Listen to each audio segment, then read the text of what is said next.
ابھی میں سنا رہا تھا دل دکھانا. امام کے ساتھ ایک صاحب حج میں سب جا رہے تھے، قافلہ ساتھ تھا. ایک صاحب حیثیت تھا، بہت بھیڑیں لے کے آیا تھا، اونٹ بھیڑیں روز کاٹ کاٹ کھلا رہا تھا. کتنا اچھا کام تھا. جو حاجی ساتھ آئے ہیں ان کو اونٹ اور بھیڑیں کاٹ کاٹ کھلا رہا، جن کو نصیب نہیں. ثواب ہی ثواب ہے نا.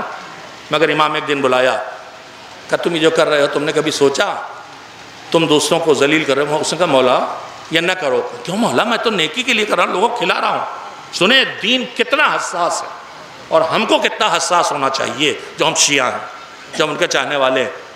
کہ تم نے کبھی سوچا تم روز بھیڑیں بکریاں کاٹ کاٹ کھلا رہے ہو؟ کہ مولا خوشی کے لیے ان کی. کہ یہ بھی سوچو اگر ان میں سے جتنے ہیں ان میں تمہارے جیسے صاحب حیثیت نہیں ہیں، تمہیں کھلاتے دیکھ کے ان کا کلیجہ محسوستا ہے کہ میں نہیں کر پا رہا ہوں. ان کو جو یہ دل کو اذیت پہنچ رہی ہے اس سے بچانے کے لیے یہ نہ کرو. اللہ کرے کہ آپ تک بات پہنچی ہو.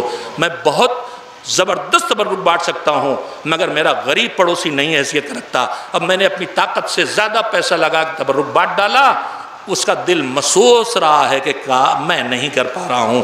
امام کہتے ہیں یہ نہ کرو کہ تمہاری عمل کی شدت سے کسی کے دل کو تکلیف پہنچے. برائے مہربانی ہمارے اس چینل کو لائک کیجیے، شیئر کیجیے، کمنٹ کیجیے اور سبسکرائب کیجیے اور بیل آئیکن کو پریس کیجیے تاکہ آگے بھی ہماری ویڈیوز آپ کو برابر ملتی رہیں.